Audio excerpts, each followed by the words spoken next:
আমাকে একবার ডাকাতে ধরছিল, ডাকাতে ফেনী থেকে আসার সময় কুমিল্লা ক্যান্টনমেন্ট পার হওয়ার পরে রাস্তায় আমাকে ডাকাতে ধরেছে। ওই গাড়ির চাকা পাংচার করে দেয় ওরা খুব কৌশলে। তা আমি সামনের সিটে বসা, এখন ওই চাকা ঠিক করতে গেল, ড্রাইভার যখন নামলো এর মধ্যে ডাকাতে সে ঘিরে ফেলছে গাড়ি। তা আমি তো সামনের সিটে বসে দোয়া ইউনুস পড়ছি, আল্লাহর সাহায্য চাইছি।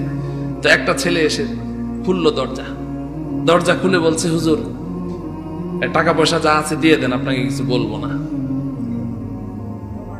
তো পরে আমি বললাম যে আমার কাছে টাকা পয়সা কি আছে তুমি দেখো, চেক করে দেখো কি আছে।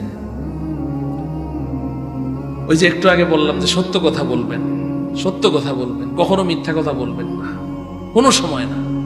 সত্য কথা বললে আল্লাহ সাহায্য আপনার সাথে থাকবেই। সাময়িকভাবে হয়তো আপনি বিপর্যয়ের মধ্যে পড়তে পারেন, সাময়িকভাবে, কিন্তু আল্লাহ পাক এর উত্তম বদলা, উত্তম প্রতিদান, এর চেয়ে আরো কয়েক কোটি গুণ বাড়ি আল্লাহ আপনাকে দিয়ে দিবেন।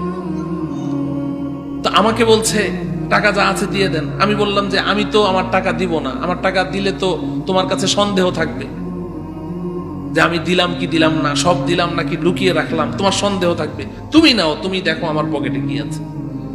কারণ হলো, আমি এই কথা বলার কারণ হলো যে আমার সব পকেটে কিছু কিছু টাকা ছিল। এক লোকের কাছে আমি 10,000 টাকা পেতাম, বাসা থেকে যখন সিঁড়ি দিয়ে নামছি তখন সে আমাকে টাকাটা দিয়েছে, মাহফিলে যাচ্ছে। তো টাকাটা আর বাসায় রেখে আসতে মনে ছিল না, বা চাইলামও না যে ঠিক আছে থাক। তো ওই টাকাটা এইদিকে এক পকেটে রেখেছি, 10,000 টাকা। তো আবার মাহফিল থেকে যে টাকা দেয় আমি তো কোনোদিন দেখি না, আলহামদুলিল্লাহ এই পর্যন্ত দেখি নাই। যতদিন আল্লাহ জীবিত রেখেছেন যেন আল্লাহ তাআলা এইভাবে চলার তৌফিক দান করে, আপনারা দোয়া করেন। তা আমি তো জানি না, একটা খামের মধ্যে দিয়েছে ফেনী থেকে, তো খামটা এই পকেটে রেখেছি। তো এখন মাঝখানে সিএনজি নিবে গাড়িওয়ালা, তো সিএনজির টাকা দেওয়ার জন্য খামের ভেতর থেকে 1,000 টাকা বের করে ড্রাইভারকে দিলাম। আবার মাথায় আসলো যে আচ্ছা এই গাড়ির ভাড়াটা তখন মনে হয় ফেনী থেকে 5,000 টাকা হবে, খামের ভেতর থেকে 5,000 টাকা বের করে ড্রাইভারকে গাড়ির ভাড়া দেবো, এই জন্য ওই 5,000 টাকা আবার এই পাশের পকেটে রেখেছি। এখন এই পকেটে 5,000 টাকা ড্রাইভারকে ভাড়া দিব, আর এখানে হলো আমি একজনের কাছে 10,000 টাকা পাইতাম এই পকেটে, আর ওই যে খামের ভিতরে এখন আর কয় টাকা ছিল আল্লাহই ভালো জানে, আমি তো জানি না, ওইটা ছিল এই পকেটে। তো এখন আমি আল্লাহর কাছে সাহায্য চাইছি যে ওকে আমি হাত দিতে বলছি, ও যদি এক পকেটে হাত দিয়ে টাকা নিয়ে বাকি পকেটে হাত না দেয় তাহলে তো বেঁচে গেলাম। আর যদি আমি দেই তো দেওয়ার পরে বলবে কি আর নাই, তখন আমি যদি বলি নাই তাহলে তো মিথ্যা কথা হবে। এই জন্য আমি বলছি যে বাবা তুমি দেখো কি আছে, আল্লাহ হেফাজত করলে করবে।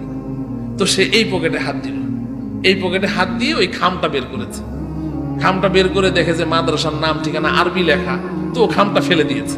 ফেলে দিয়ে আমাকে বলছে টাকা দেন, টাকা দেন। আমি বললাম যে বাবা এটার ভিতরে এই টাকা আছে। পরে বলে যে সত্যি কথা তো? আমি বললাম যে হ্যাঁ, আমি কখনো মিথ্যা বলি না, এটার ভিতরে এই টাকা আছে, নাও। তো সে খামটা তুলে নিল, নেওয়ার পরে বললো যে আর নাই। আমি বললাম দেখো আর আছে কিনা, কারণ নাই তো আমি বলবো না, আছে তো আমার কাছে। তো সে আর পকেটে হাত দেয় না। এরপরে মোবাইল চাইলো, তো মোবাইল চাওয়ার পরে আমি ওকে মোবাইলটা দেখাইলাম। আমি বললাম যে বাবা দেখো আমার মোবাইলটা দেখো, এই যে দেখেন যুবক ভাইয়েরা, এই মোবাইল আপনারা পাইলে এটা তো ফিকে ফেলে দিবেন, এটা 1 মিনিটও ব্যবহার করবেন, ক্যামেরাও নাই। তো দেখেন আল্লাহ কিভাবে হেফাজত করে। হ্যাঁ, আমার পেছনে একজন খাদেম বসা ছিল, আর একজন আলেম, উনি এর আগের সপ্তাহে 20,000 না 21,000 টাকা দিয়ে অ্যান্ড্রয়েড সেট কিনেছে, ওইটা নিয়ে গেল টাকাতে, কিন্তু আমার এই মোবাইলটা নিল না। আমি বললাম যে বাবা এটা নিলে তুমি 100-200 টাকা বিক্রি করতে পারবে, কিন্তু এটার মধ্যে মাদ্রাসার অনেক গার্জিয়ানদের ফোন নাম্বার, অনেক মাদ্রাসা শুভাকাঙ্ক্ষীর নাম্বারটা নিলে আমি খুব ক্ষতিগ্রস্ত হব। পরে এটা আর নিল না। না নিয়ে আমি যেই ঘটনাটা কেন বললাম, দরজাটা বন্ধ করার সময় আমাকে বলতেছে হুজুর মাফ করে দিয়েন, মনে কিছু নিয়েন না, মনে কিছু নিয়েন না, মাফ করে দিয়েন। তা আমিও একটা হাসি দিয়ে বললাম যে আচ্ছা দিলাম, মাফ করে দিন। আচ্ছা বলেন তো দেখি এটা কি মাফ হয়েছে? সবাই ফতোয়া দেন, মাফ হয়েছে? এই ডাকাতের মাফ করা যেমন মাফ হয় নাই, বাসর রাতে বউয়ের কাছে মোহরার টাকা মাফ চাইলে মাফ করলেও মাফ হবে না। কথা বুঝাইতে পারলাম? এইখানে যেমন মাফ করার আমার যে অবস্থাটা না, ঠিক একজন নববধূকে যখন স্বামী বলে যে মোহরানার টাকা তো 10 লাখ টাকা ধরেছি, আমি দিব কোত্থেকে, তুমি মাফ করে দাও, যদি ওই সময় মাফ করে তাহলে এটা এরকম ডাকাতে মাফ চাইলে মাফ করলে যেমন হয় এরকম হবে। এই মাফ কি হবে? না, এই মাফ হবে না। এই জন্য এই মোহরানার টাকা পরিশোধ করা লাগবে কি লাগবে না? হ্যাঁ, মুফতি শফি রহমতুল্লাহ আলাই লিখেছেন যে তুমি যদি তোমার স্ত্রীর হাতে মোহরানার টাকাটা পুরা দিয়ে দাও, 5 লাখ টাকা মোহরানা ওর হাতে দিয়ে দাও, এই যে নাও তোমার মোহরানার টাকা।